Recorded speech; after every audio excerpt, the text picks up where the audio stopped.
Este, Buenos días, grupo. Somos el grupo conformado por Marco Morales, Ariana Lepis, Steven Jiménez, Daniel Jiménez y Esteban Méndez. En esta presentación hablaremos del proyecto hidroeléctrico Arenal. Este embalse se ubica en la ciudad de Tilarán y en La Fortuna, en las provincias de Guanacaste y Alajuela. El proyecto inició su construcción en el año 1974, fue inaugurado en 1979 durante el gobierno del entonces presidente Rodrigo Carazo Odio. En su momento fue el mayor complejo de generación de energía en Costa Rica. Permitió que la electricidad llegara a más áreas del país y estimuló el desarrollo de zonas periféricas. El embalse es actualmente el lago artificial más grande de Centroamérica, con 87 kilómetros cuadrados y es abastecido por el río Gatas, Caño Negro, Chiquito y otros 8 ríos pequeños.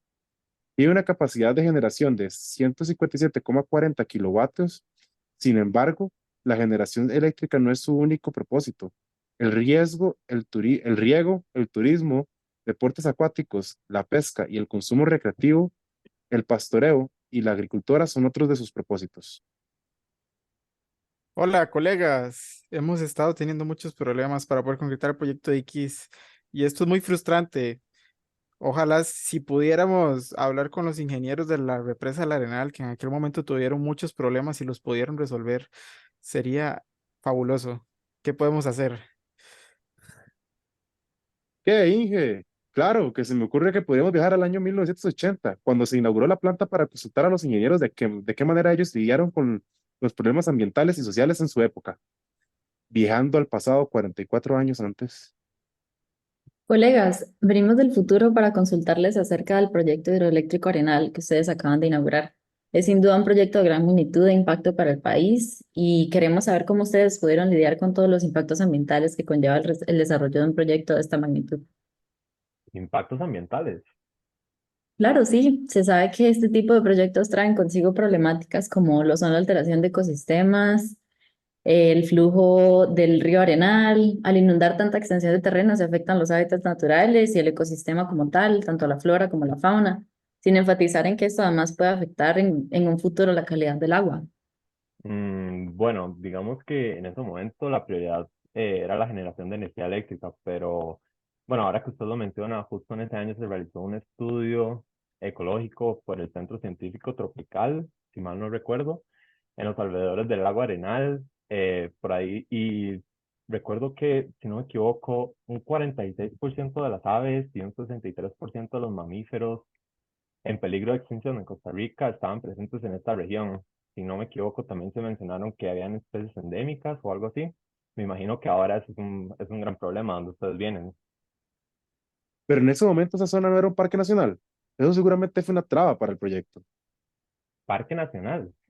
Bueno, según lo que tengo entendido, no. Lo que hay en la zona es una reserva nacional que se declaró por la erupción de 1968 y como el volcán aún sigue activo, entonces por seguridad se decidió tomar esta medida que al final terminó favoreciendo el tema de las expropiaciones y todo eso, pero en ese caso, bueno, tal vez mi colega Daniel les pueda explicar un poco más al respecto. Y en cuanto a leyes, no hubo problema. Leyes, bueno, tal vez la ley de aguas que se firmó en 1942, me imagino que ustedes sí la deben de conocer bastante bien y que aún debe existir porque es bastante importante. Y bueno, para el desarrollo de este proyecto, bueno, se firmaron un par de leyes para declarar zona nacional de reserva de energía eléctrica en las lagunas del Arenal, del Codo de Río Arenal, pero además de eso, no. Bueno, y en este proyecto que nosotros estamos haciendo en la actualidad, que es el DIQIS, hemos tenido bastantes problemas sociales, sobre todo porque una parte de la zona inundada es zona indígena protegida, como es Chinaquichá y la zona de Terra. Además, se va a necesitar reubicar a cerca de 1.100 personas. ¿Cómo hicieron esto? ¿Cómo hicieron para convencer a la gente? ¿Y cómo lidiaron con los problemas sociales? Si me pudieran ayudar. Bueno, de hecho, cuando realizamos el proyecto hace un par de años, de hecho tuvimos que mover como 2.500 personas. Eh, la idiosincrasia de la gente ayudó, de hecho. Durante, en esta época hay como, a pesar de que hay mucho apego a la tierra, solo un 6% de las personas afectadas que iban a ser movidas eran dueños de sus propias tierras. Entonces, De hecho, cuando se hizo una participación de ellos en el proceso, como la práctica de la democracia en general, cómo ellos querían que iba a ser el pueblo y todo eso, se pudo empezar a hacer muchos avances en el diálogo.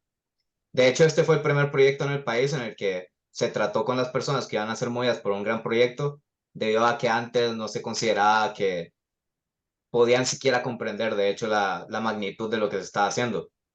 En cambio, esta vez el ICE hicimos una oficina de reasentamiento. Se abrieron múltiples programas en él, como podía ser el de el sector agropecuario, el de la vivienda y el de la tierra, para a ese 6% que eran dueños de los lugares, poder compensarlos y hacer que fuera más fácil el reasentamiento de todas las personas.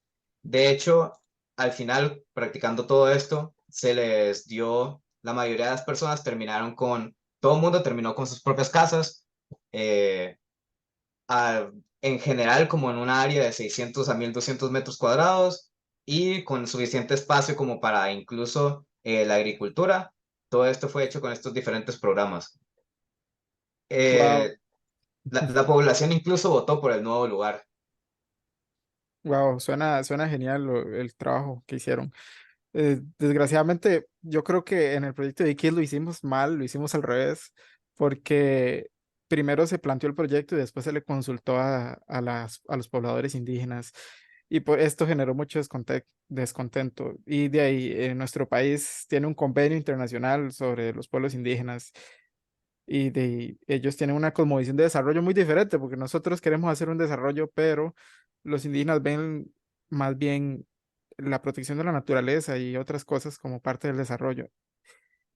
También se han tenido problemas porque hay un humedal después de, digamos, más aguas abajo de la represa, el humedal Terra Sierpe. Y en nuestro país se creó, bueno, también hay una convención sobre humedales y se tiene la ley orgánica de ambiente en la actualidad que no sé si en aquel tiempo ustedes tuvieron que cumplir. Eh, y además hay zonas de patrimonio ecológico en el área del proyecto y zonas, y digamos que sagradas para los indígenas. Entonces, todo esto ha complicado demasiado el proyecto. Pero muchas gracias por sus recomendaciones. Creo que no se va a poder llevar a cabo, pero muchas gracias.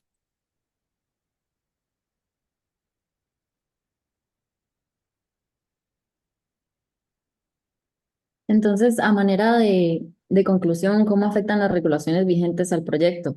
En la actualidad se tiene una mayor conciencia en cuanto a materia ambiental y social y cultural. Distintas instituciones como lo son el MINAE, CETENA, el CEPIA y leyes como las que mencionó mi compañero, velan por el mejor aprovechamiento de los recursos con la menor afectación en el entorno, generando así un mejor equilibrio entre el desarrollo y la conservación. Esto se ha logrado mediante un enfoque integral en la educación de los ingenieros actuales y una redirección a la inversión nacional en obras de gran magnitud. Gracias.